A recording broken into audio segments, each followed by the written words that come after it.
National bank of Pakistan ने NBP रोशन घर solar finance scheme का इजरा कर दिया है। इस स्कीम से जो लोग फ़ायदा उठा सकते हैं, इनमें सैलरीड क्लास है, बिजनेस पर्सनस हैं, और जो अपना एक ज़ाती कारोबार भी करते हैं वो भी इस स्कीम से फ़ायदा उठा सकते हैं। फेडरल गवर्नमेंट, प्रोविंशियल गवर्नमेंट और सेमी गवर्नमेंट्स के मुलाजमिन जो रेगुलर हैं और कंट्रेक्चुअल्स हैं और जिनका 1 ईयर इस ऑर्गेनाइजेशन में मुलाजमत का हिस्सा हो चुका है, वो भी इस स्कीम से फ़ायदा उठा सकते हैं। प्राइवेट सेक्टर के जो लोग हैं, जो ऑर्गेनाइजेशन हैं, उनमें रेगुलर और कंट्रेक्चुअल अप्लाई भी कर सकते हैं। आर्म फोर्सेस में commission officer, junior commission officer और नॉन कमीशन ऑफिसर जिनकी 1 साल की सर्विस मुकम्मल हो चुकी है, वो भी इस स्कीम में अप्लाई कर सकते हैं।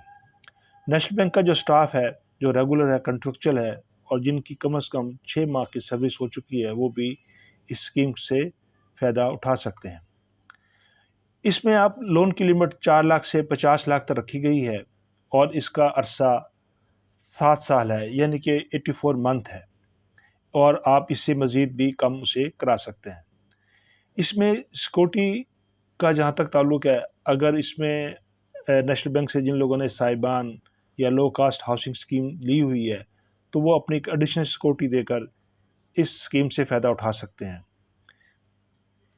इसमें जहाँ तक मार्कअप का ताल्लुक है, इसमें कंज्यूमर फाइनेंसिंग में वन ईयर काइबोर और प्लस 2% से के हिसाब से मार्कअप चार्ज किया जाएगा। इसमें एक से 2 से ज़्यादा भी मिलकर एप्लीकेशन दे सकते हैं, जबकि उनकी ECI भी, यानी कि उन्होंने कोई बैंक से अगर अकाउंट लिया तो वो डिफ़ॉल्ट में ना हो। और प्रोसेसिंग फ़ी का जहाँ तक ताल्लुक है, 2% प्रोसेसिंग फ़ी है या 10,000 रुपये कम से कम इसकी वसूल की जाएगी। जहाँ तक इक्विटी अमाउंट का ताल्लुक है, यानी कि अगर आपने 100 रुपये का लोन लेना है तो 20 रुपये आपने जमा कराने होंगे और 80 रुपये बैंक देगा। और लोन अमाउंट जो है, अगर आपके पास गोल्ड है तो वो भी रख कर जो है आप लोन ले सकते हैं। इसी तरीके से जो ये लोन जो अमाउंट जो आपके अकाउंट में डाली जाएगी, 80% of the solar system price will be financed by the bank as a loan amount. 20% of the price will be deposit by the customer, यानी कि 80% जो है वो आपको सोलर सिस्टम प्राइस के मुताबिक लोन की अदायगी की जाएगी, और 20% जो है वो अगर आपने जो डिपॉजिट कराया होगा तो वो उसमें शामिल होगा।